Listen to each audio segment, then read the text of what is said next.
Hey, hallo! Schön, dass du eingeschaltet hast. Mein Name ist Ina und auf meinem Kanal geht es um Nähen, DIY und Upcycling. Wenn du neu hier bist, dann würde ich mich sehr freuen, wenn du meinen Kanal abonnierst. In diesem Video möchte ich dir zeigen, wie du ein Portemonnaie nähen kannst. Das Portemonnaie ist 20 cm breit und ca. 11 cm hoch. Es hat hier vorne zwei Druckknöpfe zum Verschließen und im Inneren ist eine Unterteilung. Hier ist für Geldscheine oder Kassenbons oder was man sonst so da rein tut. Und hier hinten hast du zwei Steckfächer für Karten, Personalausweis, Führerschein und so weiter. Die Fächer für die Karten sind auch groß genug, da passen auch mehrere Karten hintereinander hinein.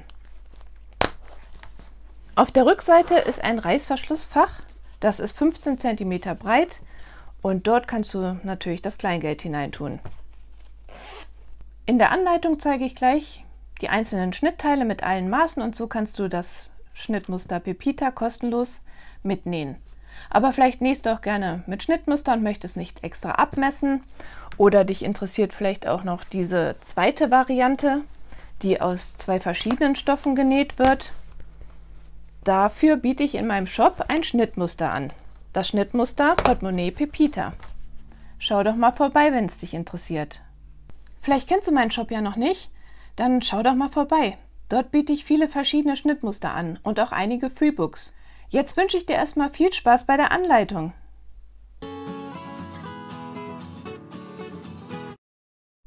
Hier siehst du die Schnittteile für das Portemonnaie aus einem Stück Stoff. Einmal das große Teil mit den Positionen für Reißverschluss und Doppelkartensteckfach, dann das Doppelkartensteckfach und der Taschenbeutel.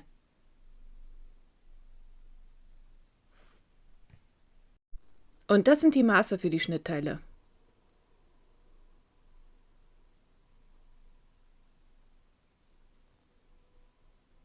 Dann brauchst du noch einen schmalen Reißverschluss und zwei Druckknöpfe und Nähutensilien.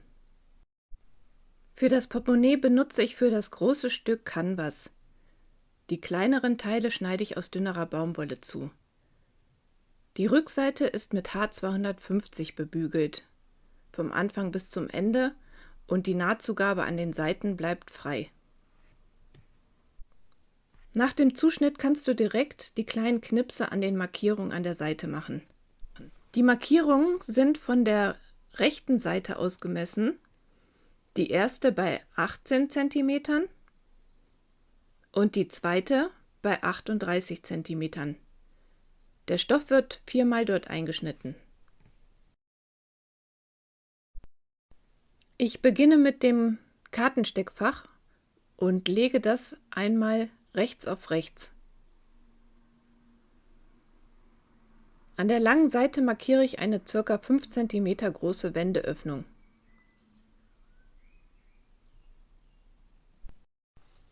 Dann näht man einmal vom Stoffbruch bis zur ersten Nadel der Wendeöffnung und dann von der anderen Nadel aus bis zum anderen Stoffbruch. Alle Nähte werden verriegelt.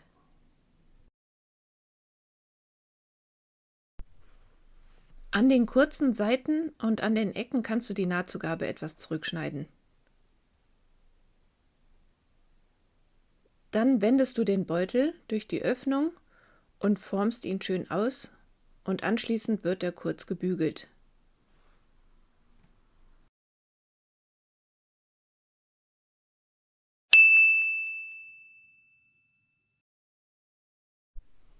Jetzt wird das Steckfach auf den Stoff genäht.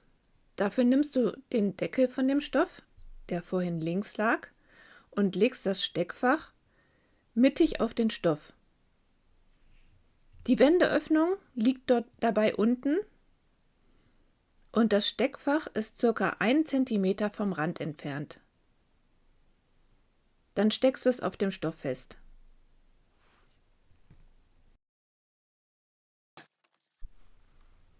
An 3 Seiten wird das Fach nun knapp an der Kante aufgenäht. An der Unterseite schließt du dabei die Wendeöffnung.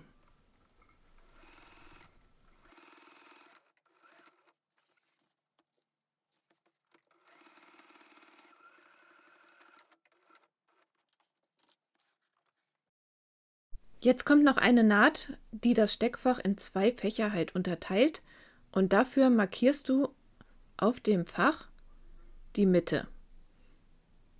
Und anschließend nähst du einmal knapp links und einmal knapp rechts an dieser Mitte vorbei, sodass du eine doppelte Naht hast.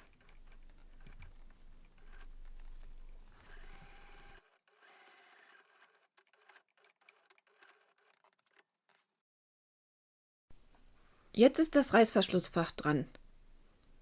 Dafür legst du den Stoff so vor dich mit der Tasche nach unten, mit der Stecktasche, und legst den Taschenbeutel 26 cm von dem unteren Rand mittig auf den Stoff. Am besten steckst du ihn mit ein paar Nadeln fest.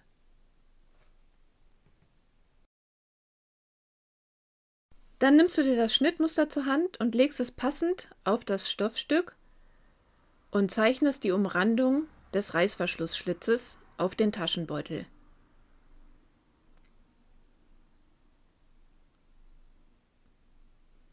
Ohne Schnittmuster misst du von dem unteren Rand 28 cm aus. Dort ist die erste Linie von dem Reißverschlussfach. Und 1 cm darüber ziehst du eine weitere Linie. Die Linien sind 15 cm lang, sodass das Fach 1 mal 15 cm ist. In der Mitte zwischen den beiden Linien ziehst du eine weitere Linie, die etwas kürzer ist, und dann verbindest du die Ecken mit der kürzeren Linie. Jetzt nähst du den Taschenbeutel auf dem Stoff fest, indem du einmal entlang des Rechtecks nähst. Am besten beginnst du auf einer der langen Geraden.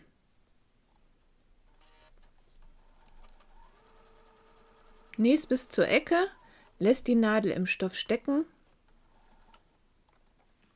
die kurze Seite und dann die lange Seite bis zur anderen Ecke, bis du wieder am Anfang angelangt bist.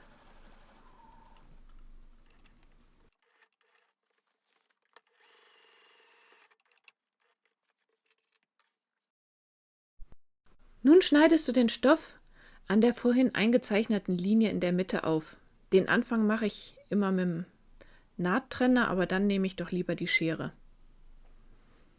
Einmal die lange Linie aufschneiden und dann die kurzen Strecken bis in die Ecke schneiden.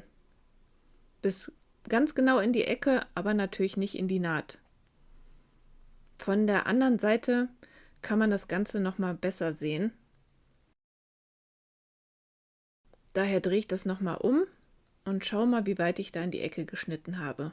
Auf dem weißen Vlies kann man das wirklich sehr gut erkennen.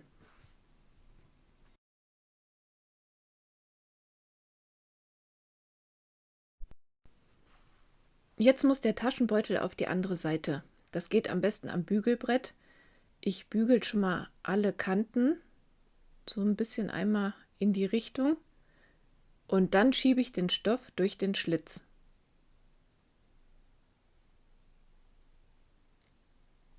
Ziehe ihn auf der anderen Seite durch und lege ihn glatt und falte die Kante so ein bisschen. Das ist etwas steif durch das Vlies, aber das geht ganz gut. Ein bisschen auf die Finger aufpassen. Ich verbrenne mir die so oft an dem Dampf. Ja, wenn du dann ein richtig schönes Rechteck geformt hast, dann kannst du es nochmal von der anderen Seite drüber bügeln.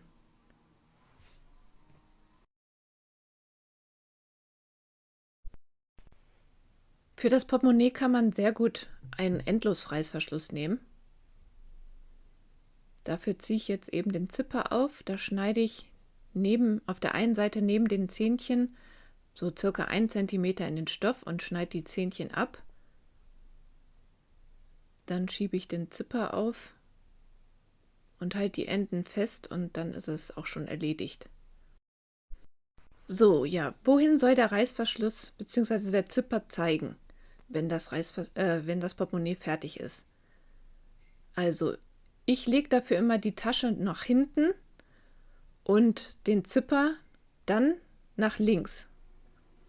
Dann hast du die Öffnung so auf der linken Seite und kannst mit der rechten Hand das gut öffnen. Das finde ich praktisch. Also wenn du das auch so mal haben möchtest, dann arbeite genauso wie ich jetzt.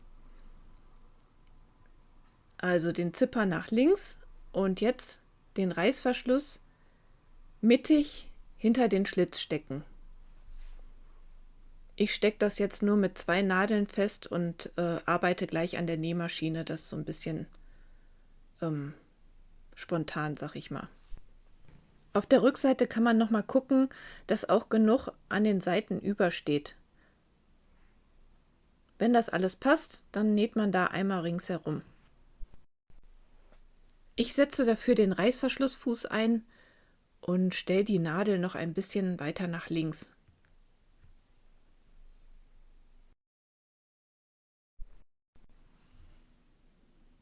Dann fange ich wieder an einer von den langen Seiten an, stecke die Nadel in den Stoff und verriegel und nähe dann bis zur Ecke und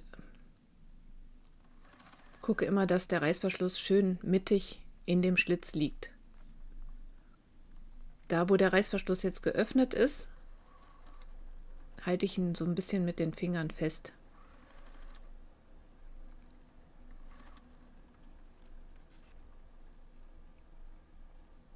Und dann, bis man wieder am Anfang angelangt ist.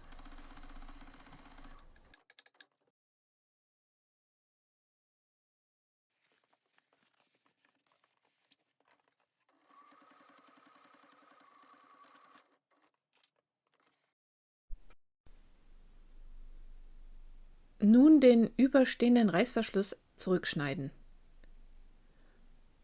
Und dann kannst du den Taschenbeutel so aufeinander legen und an den Kanten ein bisschen feststecken.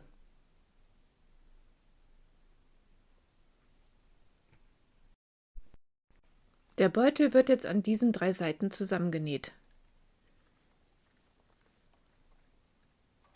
Dafür lasse ich das Reißverschlussfüßchen noch an der Maschine. Also ich beginne an dem Stoffbruch und nähe bis zur Ecke und dann einmal entlang des Reißverschlusses und dabei den Portemonnaie-Stoff immer zur Seite klappen.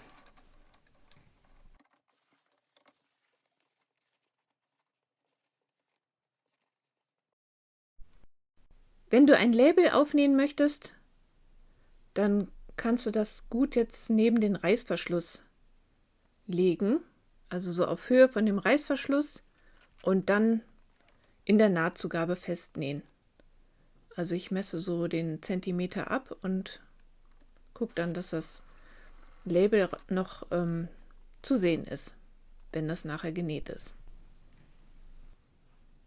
Jetzt wird das Portemonnaie zusammengelegt. Dort sind ja die Einschnitte und da. Und jetzt knickst du den Stoff rechts auf rechts an den oberen Einschnitten. Also die Einschnitte liegen in dem Knick. Und dann kannst du das ein bisschen flach drücken. Die anderen Einschnitte, diese, legst du jetzt auf die untere Kante und drückst das wieder ein wenig flach. Dann nimmst du das offene Stück Stoff, also die offene Kante von dem kleinen Stück und legst es ebenfalls nach dort unten. Jetzt nimmst du dieses Stück und legst es auch an die Kante. Dann drückst du es ein bisschen flach und klammerst es an den Seiten mit ein paar Klammern fest. Dann nähst du das an den Seiten zusammen.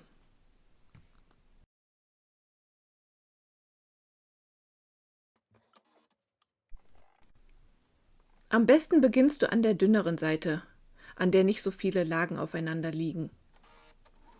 Und die Nähte super gut verriegeln, weil das Ganze gleich noch gewendet wird und damit die Naht nicht aufgeht.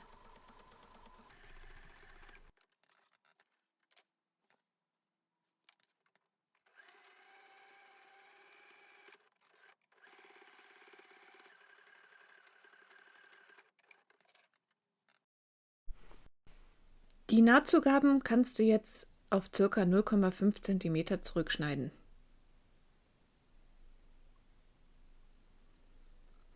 Dann suchst du dir die Öffnung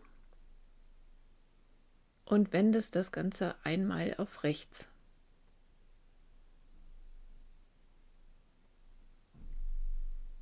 Und schon mal die Ecken und die Seitennähte gut ausstreichen und ausformen.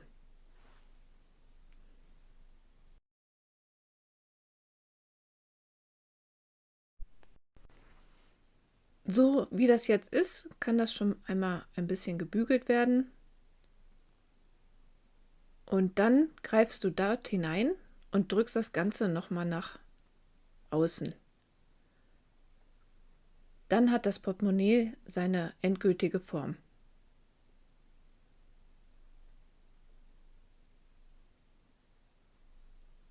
Und die Ecken gut ausformen,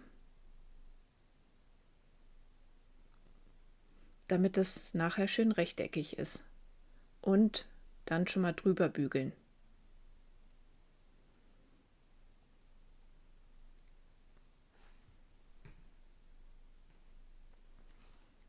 Und dann so einmal bügeln. Ich lasse das jetzt so auskühlen und lege noch was drauf, damit das schön in Form bleibt. Für die Druckknöpfe mache ich jetzt Markierungen auf dem Deckel. 1 cm von der Kante und so circa 4 bis 5 cm vom äußeren Rand mache ich rechts und links einen Punkt.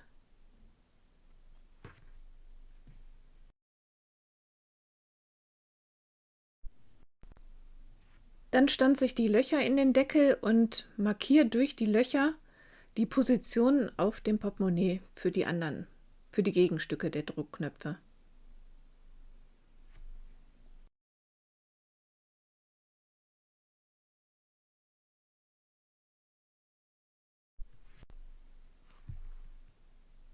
Wenn ich die Löcher fertig gemacht habe, dann bringe ich die 4 Teile von den Druckknöpfen an. Das Ganze mache ich hier mit meiner Presse.